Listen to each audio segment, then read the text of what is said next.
Now it's time for Mr. Hippo's speeches. She's 4 feet tall. My My friend, you've met a terrible demise. But I don't feel too I'm so bad glad about it, After all, if it weren't it for weren't me, for me, it it would would have have been been from from someone someone else, else, you know? I guess what I'm trying to say is life goes on. Well, for everyone anyone else, life goes on, not for you. You're dead. That's neither here nor there. It reminds me of one summer day in the park. I was having just a delightful picnic with my good friend Orville. And I said to him, Orville, I have a story. And he said to me, "What's the significance of the story?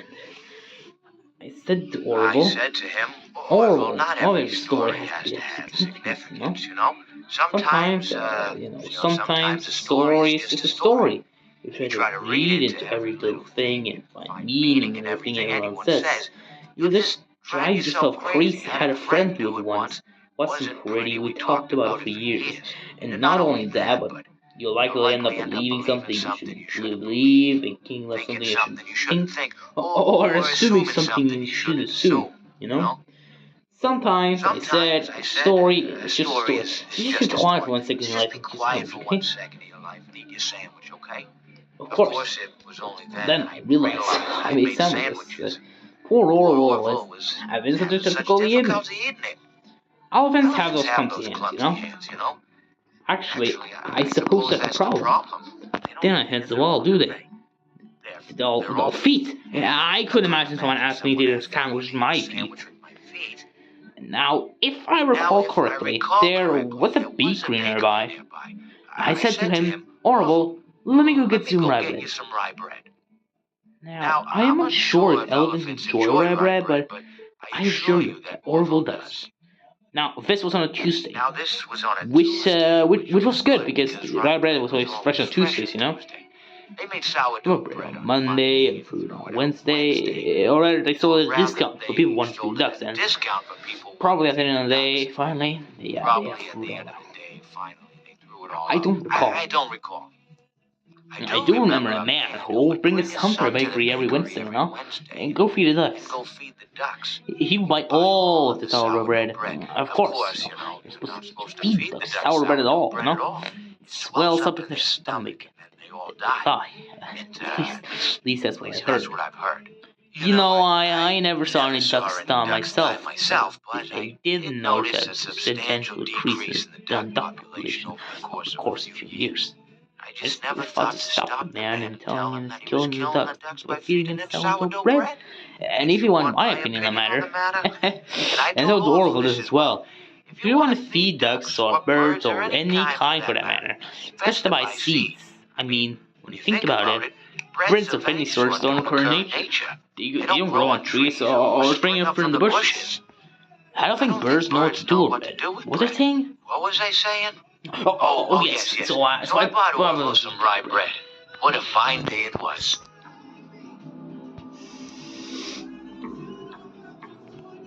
It seems that you have met your end. What a pity. I don't feel too bad about it, though.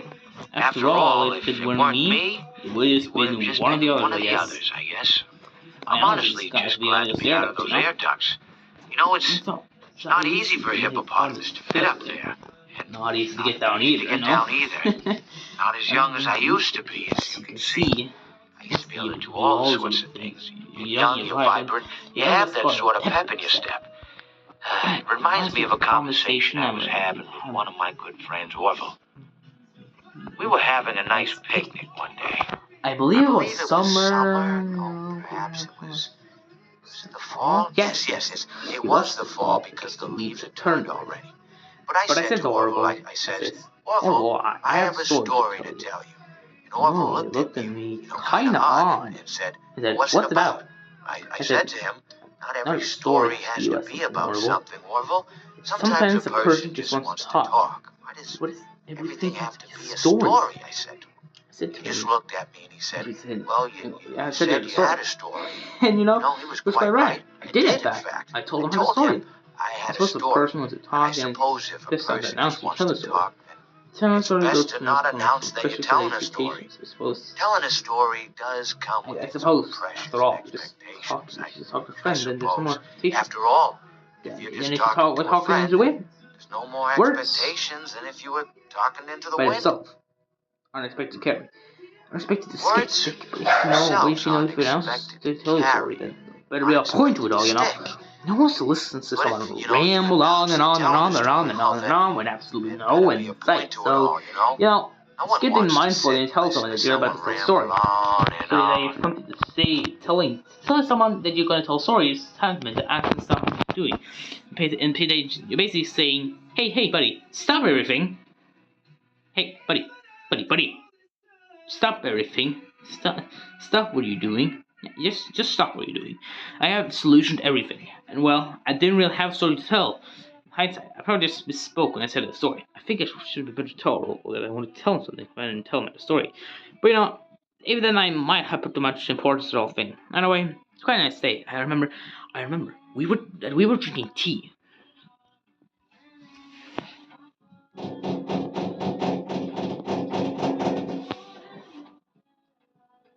It seems your journey has ended. Very sorry about that. It's always going to end this way, of course. What do I mean? This being some other, terrible things.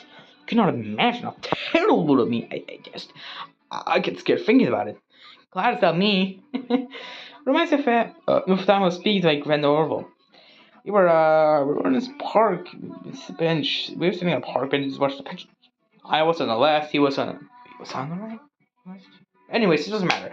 We were sitting out there watching the pigeon, and I said to Orville, "Friend, those birds are frozen." Kind of looked at me like I lost my mind. But I reminded him that it was winter, and often birds will sit in a tree until they freeze. They sort of fall to the ground until the sun comes up, and we're running. So I told Orville, "You might as well stay those fairgrounds until the birds are up, because they can't very much enjoy them in the condition they're in."